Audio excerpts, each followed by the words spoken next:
Jesus says in John 14:19, because I live, my children, you will also live.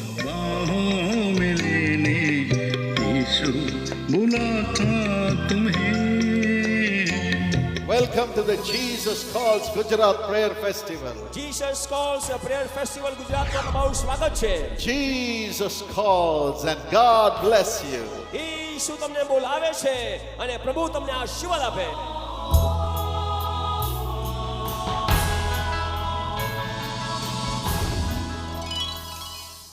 My dear brothers and sisters, it's a joy to meet you all in this program. मेरे प्रिय भाई और बहनों, इस कार्यक्रम में आपसे मिलकर मुझे बहुत ही खुशी है. The Bible says in Psalm 16:11, in His presence there is fullness of joy. Bible भजन 16:11 में कहती है कि उसकी उपस्थिति में आनंद की भरपूरी है. Today His presence is going to bring abundant joy into your life. आज परमेश्वर की उपस्थिति आपके जीवन में भरपूर आनंद लाने जा रहा है. Our loving Lord Jesus said, if you believe, you will see the glory of God. हमारे प्रभु यीशु ख्रिस्त ने कहा, अगर तुम विश्वास करोगे तो परमेश्वर की महिमा को देखोगे. Today every one of you who is watching this program is going to see the glory of God. आज आप में से हर एक जो इस कार्यक्रम को देख रहे हैं, परमेश्वर की महिमा को निश्चय ही देखेंगे. So expect a miracle to happen in your life. तो आज अपने जीवन में एक चमत्कार के होने की आशा रखें. Shall we listen to this beautiful song now? आइए हम इस सुंदर गीत का अब आनंद लें.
My dear friends, today we are going to meditate upon the word of God that is in Psalm 127:1.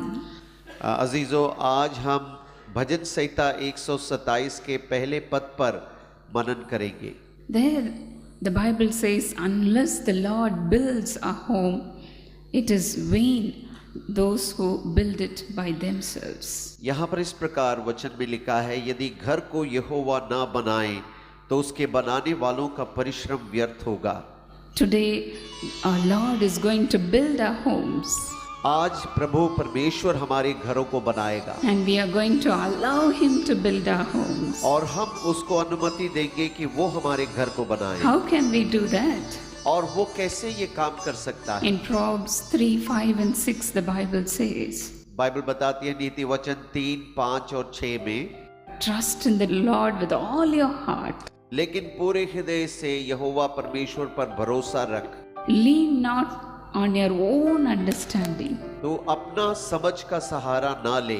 and acknowledge him in all your ways, और हर मार्ग में तो उसको अंगीकार कर, and then he will direct your paths. और तब वो तेरा मार्ग में अगुवाई करेगा। My dear friends, मेरे प्रिय मित्रों, when God builds a home, जब परमेश्वर हमारे घर को बनाता है, he not only wants to build a home, ना केवल हमारे घर को बनाएगा, but he wants to come and live in our homes. वो चाहता है कि वो हमारे घरों में आकर बस जाए। Firstly, we are going to see how God will come and live in our houses. और सबसे पहले हम देखेंगे किस प्रकार परमेश्वर हमारे घरों में आके रहने लगेगा। In whose home God wants to live. किसके घर में प्रभु रहना चाहता है। My dear friends, मेरे प्रिय मित्रों, in Revelations 3:20, our Lord Jesus says, प्रकाशित वाक्य 3:20 में प्रभु यीशु मसीह कहता है, Behold, I stand at your door, देखो मैं द्वार पर खड़ा हुआ हूँ and I knock. और मैं खटखटाता हूँ। If you hear my voice अगर तुम मेरी आवाज को सुनोगे and open the door, और द्वार को खोलोगे, I will come into your home. मैं तुम्हारे घर में आऊंगा। Not only that, he will come into our homes, यही नहीं कि वो केवल घर में आएगा, but he wants to live with us. लेकिन वो वहां पर हमारे साथ रहना चाहता है। He says, I will dine with you, वो कहता है मैं तुम्हारे साथ भोजन करूंगा and you will dine with me. और तुम भी मेरे साथ भोजन करोगे। What a privilege we have, isn't it? कितना सौभाग्य है प्रभु ने हमको दिया है। Today also, my dear friends, आज भी मेरे अजीज मित्रों, you are not going to go to your home alone, आप अपने घर में अकेला वापस नहीं जाएंगे, but the presence of God will come along with you. लेकिन परमेश्वर की उपस्थिति आपके संग आएगा। You are going to carry the presence of God with you. आप परमेश्वर की उपस्थिति आपके साथ ले जाएंगे। What a privilege it is to have God with us all the time. और कितना सौभाग्य की बात है कि निरंतर परमेश्वर हमारे संग रहेगा। In Acts 10th chapter, प्रेरितों का काम 10वीं अध्याय, we see about a man called Cornelius. हम एक व्यक्ति के बारे में पढ़ते हैं जिसका नाम है कोर्नेलियुस। He is a man who always prayed to God. वो एक ऐसा व्यक्ति था जो हमेशा परमेश्वर से प्रार्थना करता He था। prayed to God regularly, निरंतर वो प्रार्थना करने वाला एक व्यक्ति था, not by himself, अपने आप में नहीं, but along with the whole household he prays together. और पूरा घराने के साथ वो परमेश्वर से प्रार्थना करता था। This made God's heart rejoice. और इस बात से परमेश्वर के हृदय में बहुत खुशी हुआ। And one day he saw a vision. और एक दिन उसने एक दर्शन देखा, And in that vision,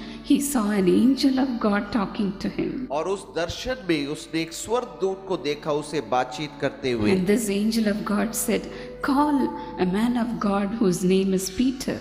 और उस स्वर्गदूत ने कहा कि एक व्यक्ति को बुला जिसका नाम है पतरस। And immediately he obeyed the voice of God. परमेश्वर की वाणी को तुरंत उसने पालन किया। And Peter also visited his home. और पतरस उसके घर में आकर उससे भेंट करता है। My dear friends, मेरे प्रिय मित्रों, when this man of God came into his home, जब ये परमेश्वर का दास उसके घर में आया, Cornelius invited all his relatives and friends to his house. और कोर्नेलियस ने उसके घर में घराने के सब लोगों को बुलाया था। And when Peter came and spoke the word of God, और जब पतरस ने आकर परमेश्वर का वचन प्रचार किया, even while he was speaking, और जब वो बातें कर ही रहा था, the Holy Spirit came and filled every one of them. पवित्र आत्मा उतर आया और सबको भर दिया, And his home became a holy temple of God. और उसका पूरा घर परमेश्वर का एक पवित्र मंदिर बन गया। God will like to bless our home in the same way. और परमेश्वर इसी प्रकार हमारे घर को भी आशीष देना चाहता है। When he comes and lives in our homes, जब वो आकर हमारे घर में रहने लगता है, he blesses not only our household members, ना केवल हमारे घर के सदस्यों पर आशीष होता है, but he blesses all the friends and relatives that would come into our homes. लेकिन हमारे घर में आने वाले रिश्तेदार और मित्रों को सबको आशीष देता है। My dear friends, मेरे प्रिय मित्रों, one day a family visited our house. एक दिन एक परिवार ने हमारे घर में भेंट किया। This happened before I got married. और ये बात मेरे विवाह से पहले हुआ। And that head of the family wanted to have blessing from my father, brother Dinakaran. और वो घर का जो मुख्य है, मेरे पिताजी दिनकरन जी से आशीष पाना चाहते थे। And as they were in the meeting, और जब वो सभा में थे, they could not come to their home in the exact time when they gave an appointment to that family.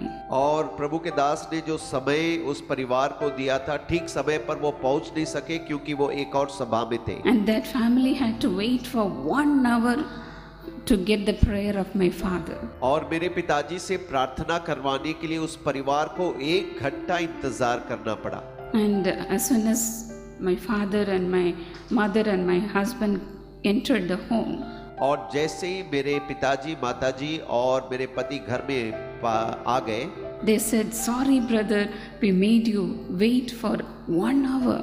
और उन्होंने उस भाई से माफी मांगा, हम माफी चाहते, आपको 1 घंटा रुकना पड़ा। And this brother said, और तब इस भाई ने कहा, "Brother, don't apologize. और उन्होंने कहा, आप माफी ना मांगे, But this 1 hour, I had so much peace in your home. और आपके घर में 1 घंटा मैं बैठा था, शांति से मैं भर गया। As soon as I entered your home, और जैसे ही मैं आपके घर में प्रवेश किया, something filled my heart, और कुछ ऐसी बात मेरे हृदय को भर दिया, and all my fears vanished. और मेरे तमाम भय खत्म हो गया। And I now feel all my problems, the Lord has taken it away. और अब मुझे लगता है कि मेरी तमाम समस्याओं को प्रभु ने दूर कर दिया। And I feel so much of peace in my heart. और मेरे हृदय में बहुत अद्भुत शांति है। My dear friends, मेरे प्रिय मित्रों, God wants to make your house like that. परमेश्वर आपका घर भी ऐसा बनाना चाहता है। Those who come in and go out will be blessed in your house. आपके घर में जो आते हैं जाते हैं वो आशीष पाएंगे। When will this happen? ये कब होगा? When you open the door for Jesus जब आप घर का द्वार यीशु के लिए खोलेंगे and seek the Lord with all your heart. और परमेश्वर को पूरे हृदय से ढूंढेंगे। In Amos 5:4 the Lord says, आमोस 5:4 में प्रभु कहता है, He says to the house of Israel like this, इस्राएल के घराने से वो इस प्रकार कहता है, Seek me and you will live. मुझे ढूंढो और तुम जीवित रहोगे। This is the only thing the Lord asked the Israelites to do. और केवल यही एक बात है परमेश्वर हमसे कहता है कि हम करें। Seek me, that's all. और प्रभु को खोजे, उतना काफी है। And then I will make you live. और तब मैं तुम्हें जीवित रखूंगा। In the Bible, you know about Zacchaeus. और बाइबल में आप ज़क्खाई के बारे में जानते हैं। This we see in Luke 19:1-9. लूका 19:1 से 9 में हम इसके बारे में पढ़ते हैं। He came to see how Jesus will look like. और वो इसलिए आया कि देखे कि यीशु किस प्रकार दिखता है। That's all. बस उतना ही, As he was a short man, क्योंकि वो नाटा कद का he था could not see in the crowd how Jesus was. और वो भीड़ में नहीं देख सकता था कि यीशु किस प्रकार है। And he quickly climbed up to a sycamore tree. और उसने जल्दी से एक झाऊ के पेड़ के ऊपर चढ़ गया। He just wanted to see how Jesus was, और केवल उसको देखना था कि यीशु कैसा है, how his face will be. उसका चेहरा कैसे होगा, यही देखना था। But then Jesus looked at him अब यीशु ने उसको देखा and he said, I want to come and stay in your home. और उससे कहा, मैं आकर तुम्हारे घर में रहना चाहता हूँ। I want to come and live in your house. मैं तुम्हारे घर में आके वास करना चाहता हूँ। And he went to his house. और वो उसके घर में गया He would have talked with him for long hours. और बहुत लंबे समय तक उससे बातें किया होगा। He would have blessed all the family members. और उस परिवार के तमाम सदस्यों को प्रभु ने आशीष दिया होगा। My dear friends, मेरे प्रिय मित्रों, God wants to live in our houses. परमेश्वर हमारे घरों में वास करना चाहता है। Every day as we join together as a family and seek God. प्रत्येक दिन जब हम परिवार के साथ मिलकर परमेश्वर को खोज करेंगे, As Cornelius did. जैसे कर्नेलियुस ने किया, Every day in the morning and in the night. और प्रतिदिन सुबह और रात को As we pray to God regularly, निरंतर हम परमेश्वर से जब प्रार्थना करेंगे, God will give you revelations. परमेश्वर आपको प्रकाशन He देगा। will speak to you every day about what will happen on that day. हर दिन प्रभु आपसे बात करेगा कि उस दिन क्या होने वाला है। the blessings that God is going to give you, you cannot even hold those blessings. जो आशीष प्रभु आपको दे रहा है उसको आप सम्मिलित नहीं कर सकते हैं। My dear friends, the Lord is on your side. मेरे प्रिय मित्रों, परमेश्वर आपकी ओर है, So be encouraged इसलिए आप ढाढ़स बांधें। as we pray together today. आज जब हम एक साथ प्रार्थना करेंगे, The Lord will fill you with His joy and your presence. परमेश्वर आपको अपने आनंद और अपनी उपस्थिति से भर देंगे। You are going to be a successful person. आप एक सफल व्यक्ति बनने जा रहे हैं। Shall we look upon this God who would help us in all our weaknesses? तो आइए हम इस परमेश्वर की ओर देखें जो अपने हर एक लोगों की सहायता करते हैं। Shall we pray? आइए हम प्रार्थना करें। Our loving Heavenly Father, हमारे स्वर्गीय प्रेमी पिताजी, Lord, your children may have gone through so many discouragements. प्रभु जी आपकी संतान कई प्रकार की निराशाओं से गुजरे होंगे। Lord, take it away, Lord. आप उसे दूर कर दें स्वामी, Take it away, Master. उसे दूर कर दें प्रभु जी। Especially the spirit of depression, let them leave them right now, Master. खास करके अवसाद और हताशा की आत्मा उन्हें इसी समय छोड़कर चली जाए प्रभु जी। Fill them with your spirit, Lord. आप उन्हें अपनी आत्मा से भर दें प्रभु। Let all the evil spirit that is haunting them, leave them right now. हर एक दुष्ट आत्माएं जो इस समय उन्हें परेशान कर रही हैं, उन्हें छोड़कर इसी समय चली जाएं। Let every darkness in their life leave them right now. उनके जीवन का हर एक अंधकार उन्हें इसी समय छोड़कर चला जाए। Every spirit of witchcraft, let them leave them right now. हर एक दुष्ट जादू टोने की दुष्ट आत्मा उन्हें इसी समय छोड़कर चली जाए। I drive them out of their life. मैं उन्हें उनके जीवन से यीशु के नाम में अभी दूर करती हूँ। Lord, fill them with your presence, Lord. प्रभु जी आप उन्हें अपनी उपस्थिति से भर दें। Lord, let the fear in their life leave them, Lord. उनके जीवन का डर उन्हें इसी समय छोड़कर चला जाए प्रभु। Help them to become a successful person. आप उनकी सहायता करें कि वे एक सफल व्यक्ति बने। Take away all the depression. हर एक अवसाद को दूर करें।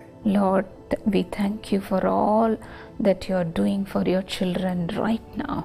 प्रभु जी हम आपका धन्यवाद देते हैं हर एक चीजों के लिए जो आप अपने बच्चों के लिए इसी समय कर रहे हैं। I put your peace and your joy into your children's heart right now. मैं आपके आनंद और आपकी शांति को इसी समय आपके बच्चों के हृदयों में रखती हूँ प्रभु। Nothing of the evil can stand against them, Lord. शैतान की कोई भी चीज उनके खिलाफ में खड़ी न होने पाए प्रभु जी। Lord, you are on their side. प्रभु जी आप उनकी ओर हैं। Our Lord Jesus is on their side. हमारे प्रभु यीशु उनकी ओर है। Lord, we say this and we receive this blessing. प्रभु जी हम इस आशीष को उच्चारते हैं और उसे स्वीकारते हैं। Wherever they go, जहाँ भी वे जाएं, let them feel that you are with them, Master. वे इस बात को महसूस करें कि आप उनके साथ हैं स्वामी। Thank you, Father. आपका धन्यवाद Thank you, पिताजी। Lord. धन्यवाद प्रभु। They will never say, I am perishing, Lord. अब वे कभी भी ये ना कहें कि अब मैं डूब रहा हूँ, नाश हो रहा हूँ। No more अब discouragements. कोई भी हताशा नहीं, Only your blessing. केवल आपकी आशीषें उनकी हों। Let them see, help them to see the days of blessing in their lives. आप उनकी सहायता करें कि वे अपने जीवन में आशीष के दिनों को देख सकें। I pray especially for those who are in need of a partner. खास करके मैं उनके लिए प्रार्थना करती हूँ जिन्हें एक जीवन साथी की आवश्यकता है। Lord, you are capable of doing that for your children even though they have crossed the age of marriage. प्रभु जी जो भी वे अपने विवाह की आयु को पार कर चुके हैं तो भी आप उनके लिए ऐसा कर सकते हैं प्रभु। Take away all their discouragements. उनके हर एक निराशा और हताशा को दूर करें। Settle them in their life, Lord. उन्हें उनके जीवन में आप स्थापित करें। Lord, bless them, Master. आप उन्हें आशीष दें प्रभु। Whoever is going through this problem, let them be blessed in Jesus' name. जो भी ऐसी समस्या से गुजर रहे हैं वो यीशु के नाम में आशीषित हों। Let them have a family life. उनकी सहायता करें कि वे एक पारिवारिक जीवन प्राप्त करें। Lord, I cry out to you for those who do not have a home of their own, Master. प्रभु जी मैं उनके लिए इस समय पुकारती हूँ जिनके पास अपना एक घर नहीं है प्रभु जी। Lord, grant them their heart's desires. प्रभु जी आप उन्हें उनके हृदय की इच्छा को पूरा करें। Let them enter into a new home from today onwards. आज से वे एक नए घर में प्रवेश करें प्रभु जी। Thank you, Jesus. धन्यवाद यीशु। Thank you, Lord. धन्यवाद प्रभु। You are sending this blessing upon your children. आप इस आशीष को अपने बच्चों के ऊपर भेज रहे हैं। In Jesus' name I pray. यीशु के नाम में मैं प्रार्थना मांगती हूँ। Amen. आमीन। मेरा नाम अनिकेत आरोय है। और मैं महाराष्ट्र से हूँ। मेरी मम्मी ने हमें 20-25 साल करीब 20-25 साल पहले युवा सहभागी बनाया था, जिसकी वजह से हम बहुत ही आशीर्वादित हुए हैं। मैंने अपना ग्रेजुएशन BSc नर्सिंग में कंप्लीट किया, जिसमें प्रभु ने मुझे अच्छे गुणों से उत्तीर्ण किया। चारों सालों में फर्स्ट और सेकेंड ईयर में मैं थर्ड आया पूरे क्लास में, पूरी यूनिवर्सिटी में, जिसके लिए मैं परमेश्वर का बहुत तहे दिल से शुक्रिया करता हूँ। और उसके बाद उसने मुझे एक अच्छी जॉब दी। 1 साल मैंने जॉब किया और फिर परमेश्वर ने मुझे एक अच्छे कॉलेज में, पुणे के एक अच्छे कॉलेज में MSc डिग्री के लिए, जो कि मेरा पोस्ट ग्रेजुएशन डिग्री है, उसके लिए परमेश्वर ने मुझे एडमिशन दिलाया। फर्स्ट ईयर भी मैं अच्छे गुणों से फर्स्ट क्लास से पास हो गया और अभी सेकेंड ईयर मैंने एग्ज़ाम दी है, रिजल्ट्स अवेटेड है। मैं पूरा विश्वास रखता हूँ कि परमेश्वर मुझे आगे चलाएगा और मुझे आशीर्वादित करेगा। मैं खासकर जवान लोगों से कहना चाहूँगा कि जब कई बार हमारे जीवन में ऐसी परिस्थिति आती है जब हमको लगता है कि आगे कुछ नहीं है, सब अब लूट गया है, सब हमारा कोई नहीं है, लेकिन परमेश्वर का वचन कहता है कि तेरी माँ ने अगर तेरे को छोड़ दिया तो भी मैं तुझे जीवन के अंत तक नहीं छोड़ूंगा। तो मैं तमाम जवानों से यही प्रार्थना करूंगा कि अपना मुंह परमेश्वर की ओर फिराए और उस पर भरोसा रखे, उसको अपना सब कुछ समर्पित कर दे, ताकि क्योंकि वो तुमसे प्यार करता है और वो सबसे ज़्यादा प्यार करता है। जो उसने क्रूस पे हमारे लिए कुर्बानी दिया है, उसकी तरफ ध्यान दीजिए और वही है जो तुमसे सच्चा प्यार करता है।